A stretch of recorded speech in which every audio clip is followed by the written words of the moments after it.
गाजीपुर का लाल कर दिया कमाल, नेपाल में जाकर जो है कि मचा दिया धूम, नेपाल के लोगों को विवश कर दिया जो है कि सम्मानित करने के लिए।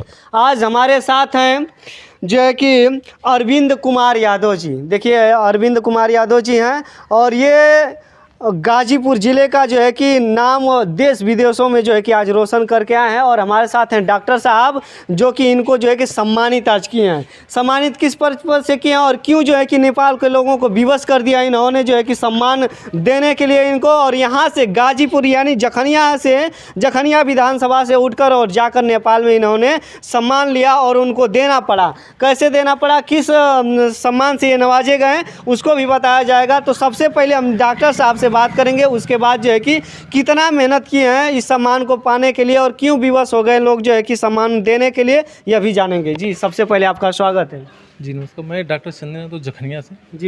जी मेरा जो है कि सम्मान करने का एक ही पर्पज़ था कि अरविंद कुमार यादव जी जो हमारे जखनिया विधानसभा क्षेत्र के मुड़ियारी गांव से बिलोंग करते हैं, इन्होंने जो है कि भारत और नेपाल अंतर्राष्ट्रीय सम्मान समारोह जो कि ये क्या साहित्य समारोह जो था उसमें सम्मानित किए गए हैं।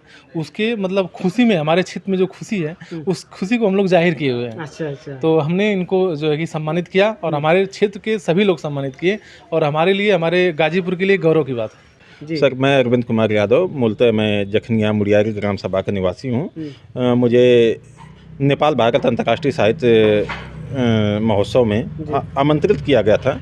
ये समारोह काठमांडू, नेपाल की राजधानी काठमांडू में आयोजित था। ये 3 दिनों तक ये समारोह चला, जिसमें देश विदेश के, हमारे देश के विभिन्न प्रांतों के साहित्यकार वहाँ पे पहुँचे थे, साहित्यकार कलमकार पहुँचे थे।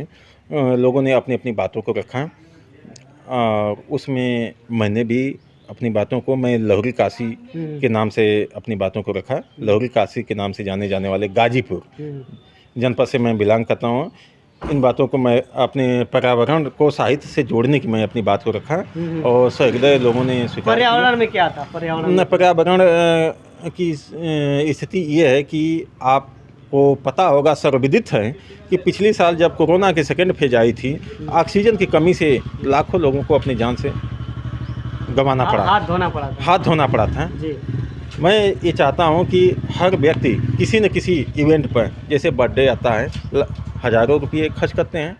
मैं तो ये कहता हूँ कि आप खर्च करो पैसे, एक पौधे भी लगाओ और उसकी सेवा करो। चलिए, कहना चाहते हैं कि डॉक्टर साहब सरकारें को छोड़िए, अब हम लोगों को, आम लोगों को जो है कि उठकर जितने भी लगाए जा रहे हैं पेड़, उनको जो है कि संरक्षित और सुरक्षित और जो है कि पानी देने का काम करना चाहिए। चलिए डॉक्टर साहब से स्वास्थ्य के बारे में हम बात करेंगे। जी, जो पेड़ है हमारे जीवन में एक अहम है, क्योंकि ऑक्सीजन हमें इसी से प्राप्त करना है। तो हम यही कहेंगे लोगों से कि ज़्यादा से ज़्यादा जो है कि पेड़ पौधा लगाएं और जो है कि अपने जीवन को और अपने पर्यावरण को सुरक्षित बनाएं। अच्छा, कोई जैसे कि चलिए पर्यावरण की बातें हैं, तो इसमें जो है कि कोई योगा ऐसा है कि जिसमें सांस लेने की दिक्कतें आ जाती है और अन्य बीमारियां आ जाती है हवा के कारण, तो कुछ वो ऐसा योगा है कि जो लोग करें डेली? जी हाँ, डेली जैसे कि हमारे योगा हम लोग करते हैं, जैसे अनुलोम विलोम हो गया, तो वो तो ठीक है, योगा तो हमारे लिए बहुत अच्छी बात है। पर हम सबसे मतलब लोगों को ये प्रेरित करते हैं कि आप एक पेड़ जरूर लगाइए, अपने बर्थडे पे लगाइए, या फिर कोई ऐसा इवेंट हो जैसे शादी हो गई या फिर आपका एनिवर्सरी हो गया, ऐसे चीज़ों पे मतलब समय पे आप एक पेड़ लगा के और अपने जीवन को। दुल्हन जो है कि जब विदा करके आती है नए घर में यानी ससुराल में, तो पैर से जो है कि चावल को मारती है और जो है कि चावल गिरता है, उसके बाद प्रवेश अंदर होता है कि नहीं? हमारे साथ पत्रकार साहब हैं यानी कमलेश यादव जी हैं, सम्मानित, इनका हम नमस्कार करते हैं सबसे पहले। और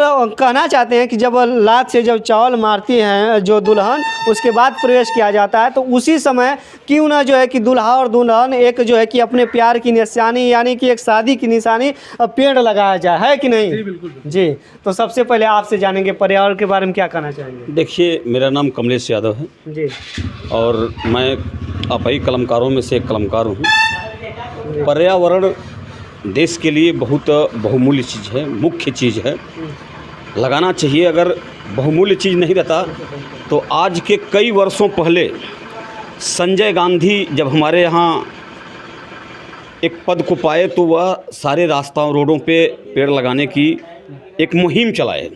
तो इसलिए नहीं चलाए कि वो सड़क पे चलेंगे तो आपको छाया लगेगा, ये नहीं लगेगा। इसलिए लगाए कि देश में पर्यावरण के चलते जो दूषित पर्यावरण है वह स्वच्छ हो जाएगा और लोग बड़े सुरक्षित रहेंगे, इसलिए वो लगाए। लेकिन आज के डेट में ये देखा जा रहा है कि काफ़ी अवैध रूप से आरा मशीन चलाई जा रही हैं, तमाम पेड़ों को काट दिया जा रहा है। तो यह तो एक तरह से पेड़ नहीं काटे जा रहे हैं, हिंदुस्तान को सर्वनाश करने के ओर ले जा रहे हैं लोग।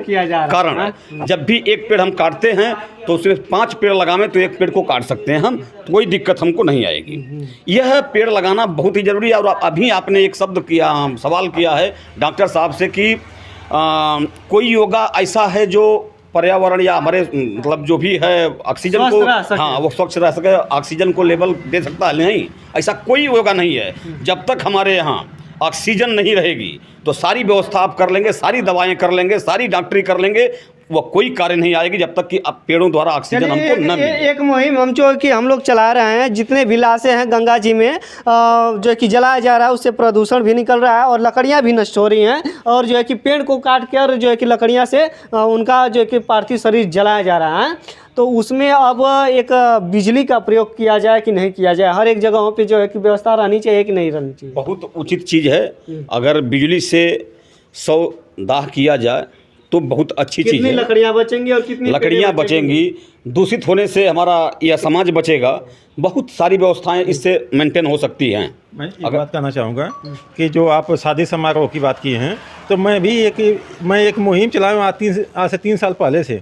आप समाचार पत्रों में भी देखे होंगे, कई शादी समारोह में मैं वर वधू को जब वरमाला पहनाई जाती है, मैं उस समय में पौधे भेंट किया था।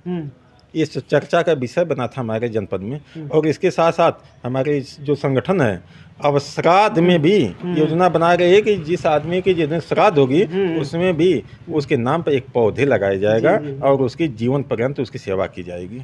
चलिए, आज हमारे साथ थे जो है कि अरविंद कुमार यादव जी, जो है कि अंतर्राष्ट्रीय युवा रत्न से नवाजे गए हैं, और हमारे साथ डॉक्टर साहब थे जो है कि चंदन यादव जी, और उसके बाद कमलेश यादव जी हमारे साथ थे जो कि पर्यावरण के बारे में बता रहे थे और हिंदुस्तान को कैसे आगे जो है कि स्वच्छ रहना, साफ रहना, तंदुरुस्त रहना है कि दुश्मनों से आकर लड़ा जाए जो है कि, और मुकाबला, मुँह तोड़ मुकाबला जो है कि किया जाए उनसे। तो दोस्तों, आज से हम जो है कि जखनिया में, और जखनिया की जो है कि चीज़ें दिखा रहे थे, जो हमारी धरोहर है, एक जो है कि धरोहर के रूप में ये जो है कि निकल के आए हैं, और इनका जो है कि सहयोग करना चाहिए कि, और ये जो है कि ये अपना जो प्रक्रिया जो है कि जारी रखें और भारत का नाम जो है कि रोशन करते रहें हमेशा।